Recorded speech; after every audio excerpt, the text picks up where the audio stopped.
Welcome to drugstore.com, everybody. It's a great day for us. Start here, and this is the first of many vodcasts we're going to do, discussions in the Drugstore Culture offices.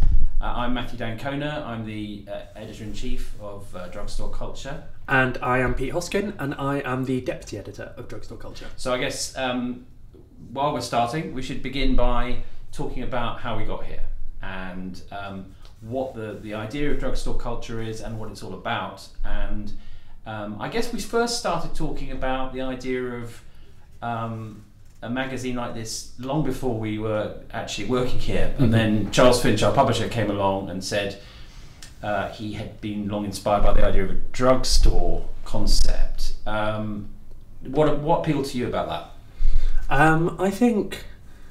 I guess I've been thinking about a cultural magazine for many years, as you know. I'm weird like that. I've even constructed lists of favourite contributors and the people I'd asked to contribute, which is great because now actually we're commissioning many of those people.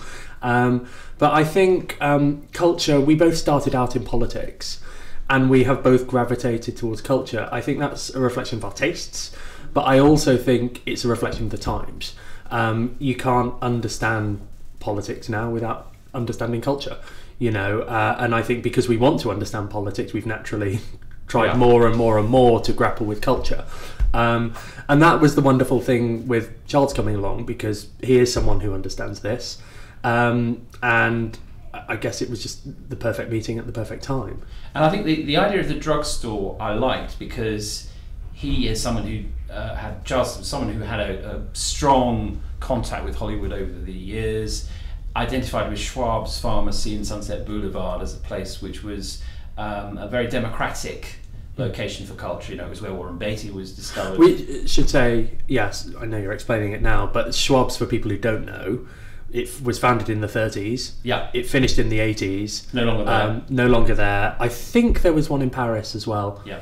And when we say pharmacy and drugstore, Schwab's is not what we Brits understand as a pharmacy. No. It sold medicine, but it also sold burgers and beers and magazines, and it was a place to hang out, and that's what it became. And as you were saying, like people like Warren Beatty went there, struggling actors, and was discovered Hollywood there. moguls. Yeah, exactly. And so the drugstore idea, I think, had an appeal because it gave a sense of vividness and liveliness and democracy, which is not found, I think, in a lot of cultural magazines, which can be a bit chilly, a bit glacial. They're aesthetically very beautiful, but they are rather like galleries in print or online. And I think we like the idea, and the website that we're launching today is all about a welcoming, generous spirit and an optimism of spirit. Yeah. I think that's absolutely crucial to what we do. The key thing is, like, we're enthusiastic about culture, and like, what's the point of being enthusiastic if you can't share that enthusiasm, and if there aren't people to talk about it with? And like you're saying, I think so many cultural magazines, they erect bars to entry, just the way they look and the way they're written. It sort of says we're very clever and you are not, and it's just very unwelcoming. And I think that's the key thing we need to try and do is not be like that. I mean, I think for me, having written political columns for a long time and lived in that media Westminster world for a long time, I think 2016 was a huge moment, and it helped to persuade me that the old categories of analysis weren't enough, and that looking at everything through the prism of left and right and arguments over economic organisation, which was so dominant in the 20th century, really wasn't capturing reality. And that if you looked at things like Donald Trump or Me Too or Black Lives Matter or identity politics or the populist right through the prism of culture, you actually got a better idea of what was going on. You know, if you take Trump, he's much better understood as a show business phenomenon than he is as a political phenomenon. I think as well, it's not just across politics. It's old barriers are falling down everywhere. Yeah. So one thing that I'm going to write on the site this week, I think, is about what we're calling the visual continuum. But this idea that even if you just look at cinema, all the old definitions no longer apply. The old assumptions don't apply. So once upon a time, cinema was 2 hours in a movie theatre. Whereas now, when you've got film directors making stuff for Netflix, when you've got places like Amazon turning into movie studios, when you've got games, video games, exactly, and video games making VR headsets that then movie makers are using to make short films, and all of these barriers are just falling down, and it's becoming a blur. And I think new art forms are arising. You know, what we call cinema 20 years ago is not what we should call cinema now. And I think that's one of the other things we're going to try and do, sort of expose this new territory. I mean, another thing that really has excited me in building this site and talking to people and gathering contributors is the phenomenal talent there is, especially in the younger generation. Yeah. You know, there is a cohort of writers coming through that we're featuring on the site in this launch week who are just extraordinary, I think. It happens once every 20 years or so, I think, that just a group of writers come along who are going to be earth shakers. Yeah. And I really want the site to give prominence to them, that there's not a kind of barrier at the age of 35, which is lucky for me. But it does mean, I think, that what we're going to try and do on the site is capture some of that lightning in a bottle. And I find it thrilling that there are, at a time when people are very pessimistic in lots of regards, that there is this upsurge of talent and of new ideas. Yeah. Well, I think we've literally hired some of them. In Olive Pometsy, our brilliant assistant editor, who will be on vodcast this week, I assume. And Tilly Standing, who's running our prescription page, which will be incredibly important as a kind of bulletin board of what's going on, what's worth seeing, not just in London but outside London and internationally in due course. And then all the contributors we've got. I mean, James Bloodworth, Nikki Hodgson, Lucy Scholes. I mean, these are terrific people. Tom Cox coming through. These are, it's a really remarkable group of individuals, and I think that something is happening in writing, which to me as well is one of the reasons I think the website is such an exciting opportunity. Is that the formats of contemporary journalism are no longer, I think, sufficient to contain some of these thoughts, and I like the spirit of the 1970s Rolling Stone, the Joan Didion, the Gay Talays, the Hunter S. Thompson, the people who were writing long reads which weren't narrow analytical essays, but actually stories and full of personality and humanity and narrative.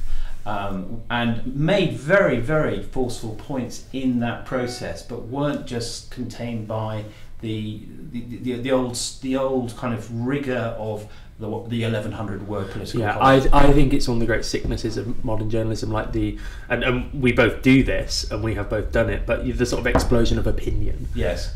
Opinion has been privileged above everything else, from Twitter right up to professional columns in very good newspapers, but there's so much of it that I feel there needs to be a swing back to storytelling effectively and reporting. And that doesn't mean we won't have opinion, but I'd like opinion to come through organically, like you're saying.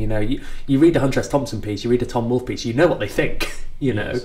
But they're telling a story first and foremost. And there was a fantastic David Foster Wallace article about John McCain, which was widely quoted when he died recently, and it was extraordinary because I couldn't think of it being published anywhere else, and this gives me pause for thought, because it really matters, I think, to have a space where people can write at length, can go on journeys in writing and not feel that they're just writing what is essentially a university essay. And I think that's very important. Let's talk a bit about the importance of video to us, because again, this is something that we decided very early on, that we wanted to do video interviews, and we've interviewed some great people for Launch, Benicio del Toro, Timothy Garton-Ash and so on, but we also wanted to do more informal vodcasts, of which this is the first. I mean, why is that so important to you?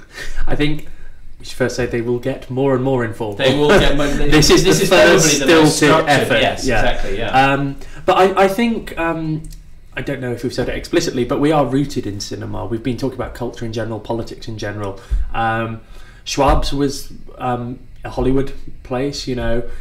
Charles Finch worked in the movie industry. You and I think our favourite thing in the world, probably outside of family members and friends, is the films. Yeah, definitely. So I think we are rooted in visual culture, and in a way, I think the vodcasts and the videos are an attempt to reflect that. It's part of the reason why we're putting vodcasts out ahead of podcasts, and we will eventually have podcasts.